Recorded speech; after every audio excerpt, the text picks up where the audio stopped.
What's going on, Jabroner Nation? It's your boy Jabroni Crayon here, and in this week's video, we're going to be talking about our top 5 most anticipated games of 2022.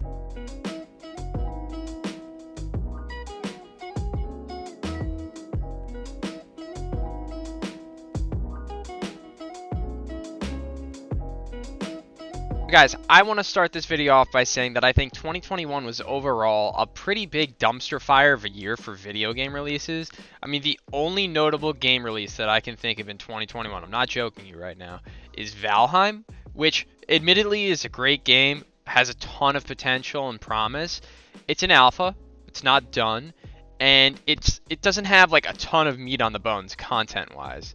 And so I think that with Valheim put aside, you really look at 2021 and what is everybody playing right now? Games that have been out for years, like Warzone, Apex Legends, fucking...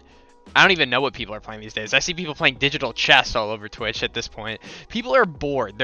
Everybody's kind of like looking for that next big thing, you know, whether it's a new Fortnite type of game, like what's going on? Because I think Battle Royale is like the genre in general. This could be a whole other video. You know, it's kind of saturated and been beaten to death at this point, and people are kind of looking like, what is the next iteration of like gaming craze? Like, where are we headed? Because I think a lot of people are kind of thinking that. I mean, you know, as much as the Jabroni boys love playing Warzone, I think we're all craving something else.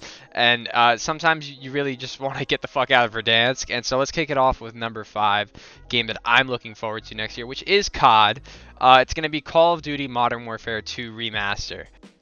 Now, shockingly, the thing about Modern Warfare 2 Remaster next year is I don't think we're getting anything else. When you look back at the COD 4 Remaster, we did also get Infinite Warfare. That was kind of how they sold Infinite Warfare a few years ago. They were like, yeah, Call of Duty, futuristic, like jumping, jetpacking, and everybody was like, whoa, what the fuck? We do not want this. We had Advanced Warfare, and that did not go over well. We don't want another, like, jumper. But I think that at Infinite Warfare, they kind of, like, were already developing it before people could get their hands on it. This isn't going to be the case with Modern Warfare 2 Remaster. I've been hearing a lot of rumors, and a lot of the other Jabroners have been telling me on stream that Modern Warfare 2 Remaster is coming out next year, and that's it. Like, nothing else. That is going to be our COD release for the year. I don't know how I feel about it entirely. Like, I'm obviously really looking forward to Modern Warfare 2 Remaster. It is one of the best CODs out there, without a doubt. And being able to re-experience the maps, the old guns, the nostalgia of it is really why I'm putting it at my number 5 spot. And, like, seeing it updated is going to be really fucking cool. But at the end of the day with Activision, you know they're going to kind of ruin it.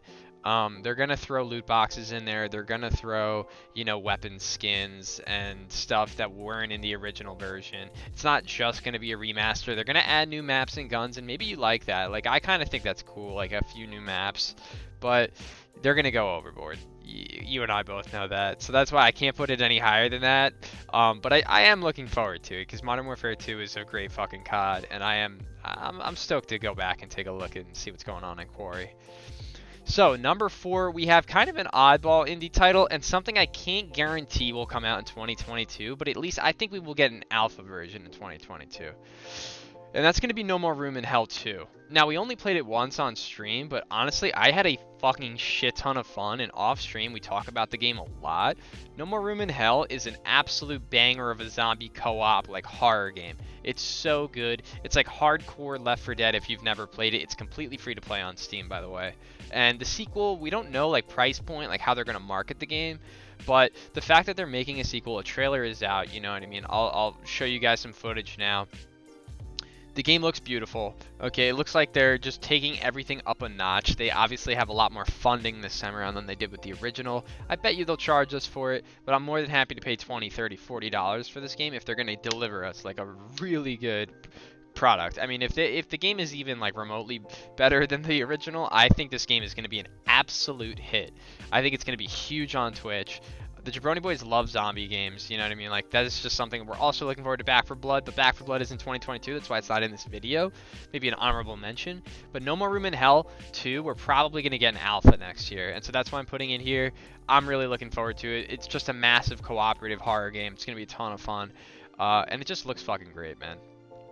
So number 3, we're going to talk about the newest Battlefield. We've gotten some leaked screenshots. I'll actually put a couple on the screen now. It looks like it's taking place in the near future kind of setting. I haven't played a Battlefield since Battlefield 4. I didn't play Battlefield 1. I didn't play Battlefield 5, I think they called it. Like, I heard that one got bad reviews. Battlefield 1 I heard was actually really good, and it does look really good, I'm not gonna lie.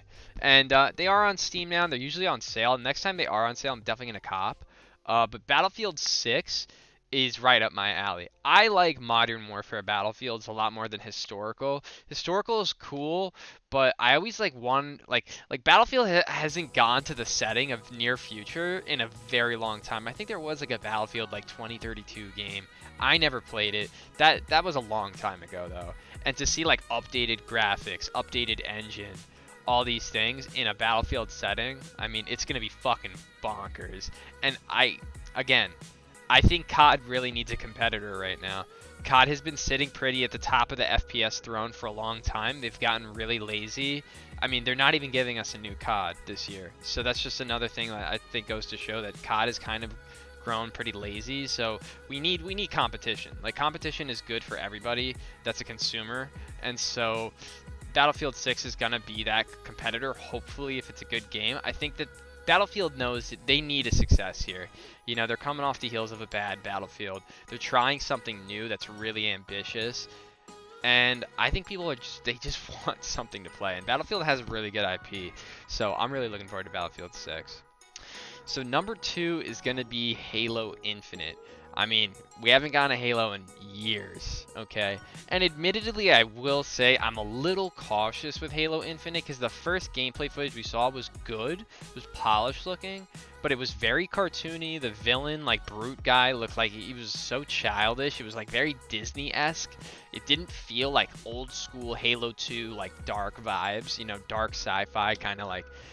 You know, Halo was scary back in the day, man. It was spooky. Like, the Flood freaked you the fuck out. And, like, the game graphically was even built to just be, like, atmospheric and kind of freaky. And when you look at Halo Infinite's gameplay, it's been very, like, brightened up, colored up. And some people might like that from a competitive standpoint. And I think that's the direction Halo has generally been going in with 343. But I am still really looking forward to it because it's been a while. And I think 343 has started to reach the mark on what Halo should be. I think Halo 4 was horrible. Halo 5 was like okay, and I feel like Halo Infinite is going to be like, they're like, all right, you know, we know what people want. We've done enough exploration. We've done enough messing around. This is what Halo's supposed to be. Let's deliver. Let's give them the old school product. And I don't think it's going to be a perfect game. I hope that launch is successful. There's also been some red flags that the game director has left. They got a new game director. They delayed the game. It looks like there's a lot of things they're trying to change and fix up. I mean, it has a mega budget, so I'm not worried about funding. This is going to make or break the Xbox. And if the Xbox Series X doesn't have like an exclusive that is hype, like Halo Infinite, it's just going to kill the console. It's really going to kill it. PS is going to win again. And I think, like, Microsoft, Halo, they're just due for a W, man. They're due for it. So Halo Infinite, I've got high hopes for it. And I just would love to play it. It's going to be on PC as well, so that's another plus. Halo Infinite, guys, number 2. And finally, number 1. Now, this game is out currently in alpha, but I think the finished product is absolutely worth waiting for. And that's going to be Baldur's Gate 3 by Larian Studios. So we didn't play this on stream, but me, Jabroni Sully, and a couple of our other friends did a full campaign of Divinity Original Sin 2 this past summer. Spent hundreds of hours with these characters, beating the entire game together. If you've never played Divinity Original Sin 2, check it out on Steam if you're into RPGs. It is the best cooperative RPG I've ever played. It's just basically just a massive fantasy adventure game. You play with friends, and you basically go on this major quest together, and Baldur's Gate 3 is the same thing, but with a D&D sort of spin on it. And overall, I mean, the early impressions from the alpha is the game looks fucking amazing. It's just such a step up. And the content that they have, like, slated for this game, the amount of effort they're putting in, every single line of dialogue is a cinematic. Every single one.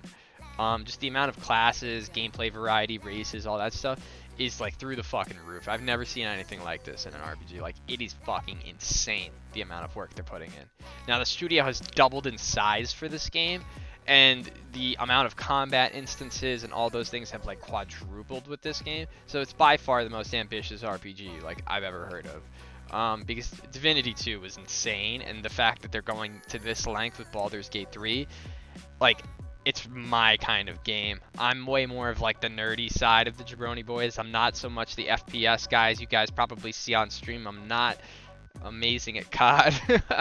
But when it comes to games like Baldur's Gate 3, I absolutely nerd out. I fucking love it. And it's definitely my most anticipated game next year. I think it will release fully next year at some point. And when that happens, oh my god, we probably will have to stream it. It's fucking gonna be amazing, guys. And that's gonna do it for this week's video, guys. I hope you enjoyed it. Let me know down below in the comments what your top 5 most anticipated games are, or just an anticipated game in general you have coming up. Back 4 Blood is another really good one, but that's 2021. Hopefully that's a fucking hit too. We just need good games right now, guys. We really do. Be sure to drop a like, and we'll see you in the next one. Take care.